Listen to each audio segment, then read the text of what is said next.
Tasavvur qiling, miloddan avvalgi asrlarda qadimgi Misr fir'avnlari va Rim imperatorlari bir shifobaxsh moddani oltin bilan teng o'lchab xarid qilishgan. Ulug' tabib Ibn Sino asrlardan oldin uni eng og'ir kasalliklarda yagona najot deb yozib qoldirgan. Bugungi kunda esa Yevropaning eng nufuzli Germaniya va Angliya universiteti olimlari bu moddaning xususiyatlarini laboratoriyalarda hayrat bilan o'rganishmoqda. Xo'sh, qadimgi tabiblarni ham, zamonaviy tibbiyotni ham birdek lol qoldirgan bu sirli vosita nima? Bu noyob daraxtning qotgan shirasi. Xalq orasida kundur, butun dunyoda esa Hind ladani nomi bilan mashhur bo'lgan tabiat mo'jizasidir. Nega biz bugun oddiy dorixonadagi kimyoviy preparatlarni emas, aynan mana shu qadimiy yelimni muhokama qilamiz?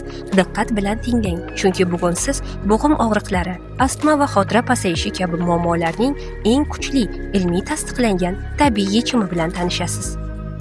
Hind ladani bu shunchaki o'simlik emas, bu butun boshli tarixdir. Qadimgi Bobil, Eron va Yunonistonda undan muhim davlat tadbirlaridan oldin inson qalbini ochish va ongini tiniqlashtirish uchun tutatqi sifatida foydalanishgan. Birinchi asr tabibi Pliniy uni eng kuchli zaharlarga qarshi vosita sifatida qayd etgan bo'lsa, 10-asrda bobo kalonimiz Ibn Sino kundurni yaralar, o'smalar va isitmani davolashda asosiy dori sifatida tavsiya etgan.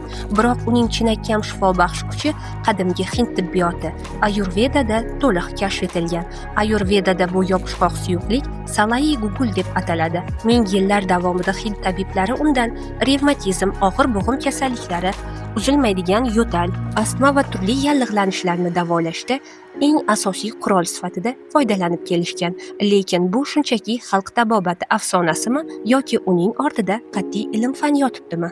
Zamonaviy farmakologiya Hind ladani ustida o'tkazgan izlanishlari orqali hayratlanarli faktni kashf qildi. 2000-yillarda o'tkazilgan laboratoriya tahlillari kundurning tarkibida noyob bir modda basveliya kislotalarini aniqladi.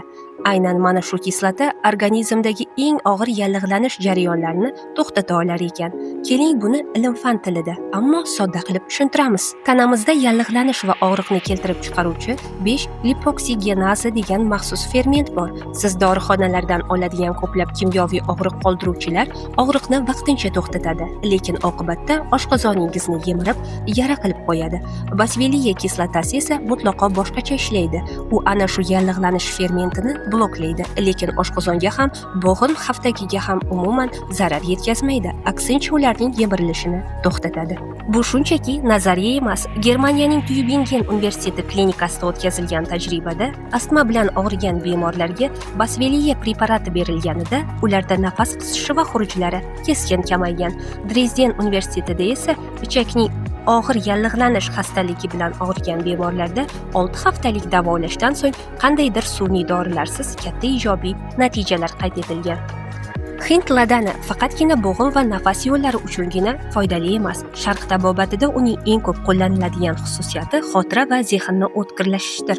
Kundur yelimini chaynab yurish miyadagi tiqilmalarni ochadi, qon aylanishini yaxshilaydi va ortiqcha balg'amni quritadi. Shuning uchun uni yosh bolalarga zehnini ochish yoki qariyalarda xotira pasayishining oldini olish uchun ham berishadi.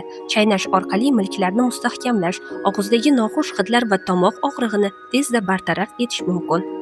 Bundan tashqari, zamonaviy aromaterapiyada kundur moyi va tutatqisi asablarni tinchlantiruvchi, kuchli tushkunlikdan olib chiquvchi va chuqur uyquni ta'minlovchi birinchi raqamli tabiiy antidepressant hisoblanadi.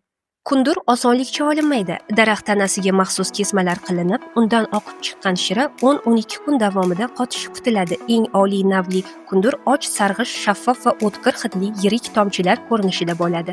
Hozirgi kunda bozorda uning soxta yoki sifatsiz turlari juda ko'payib ketgan. Asl kundurni qanday bilish mumkin? Olovga tutib ko'ring. Haqiqiy oliy navli kundur yonganda ko'mir qoldirmaydi, to'liq erib, atrofga xushbo'y tutun tarqatadi. Chaynab ko'ring. U oddiy saqichdek cho'ziluvchan emas, lekin maydalanib kukun bo'lib ham ketmaydi. Ta'mi esa biroz nordon, achchiqroq va juda xushbo'y bo'ladi.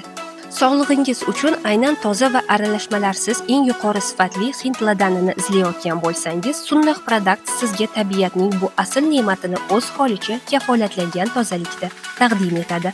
Profilaktika va umumiy kasalliklarda uni choy qoshiqning yarmida kuniga 3 mahal och qoringa 20 kun davomida qabul qilish tavsiya etiladi. Agar uni chaynab iste'mol qilish biroz noqulay bo'lsa yoki ta'mi achchiq tuyulsa, tabiblar uni toza tog' asali bilan aralashtirib iste'mol qilishni tavsiya etishadi. Diqqat qiling, qandli diabeti bor insonlar asalsiz o'zini qabul qilganlari ma'qul. Ming yillar avval qadimiy podshohlar izlagan, bugun esa Germaniya olimlari tasdiqlayotgan shifo doim sizning yoningizda. Hind ladani organizmingizni zararli dorilar bilan qiynamasdan o'zini o'zi tabiiy ravishda qayta tiklash uchun ajoyib imkoniyatdir. O'z sog'lig'ingizga befarq bo'lmang. Tabiat ne'matlaridan oqilona foydalaning. Agar ushbu ma'lumotlar foydali bo'lgan bo'lsa, videoga like bosing, kanalimizga obuna bo'ling va uni o'z yaqinlaringizga ulashing.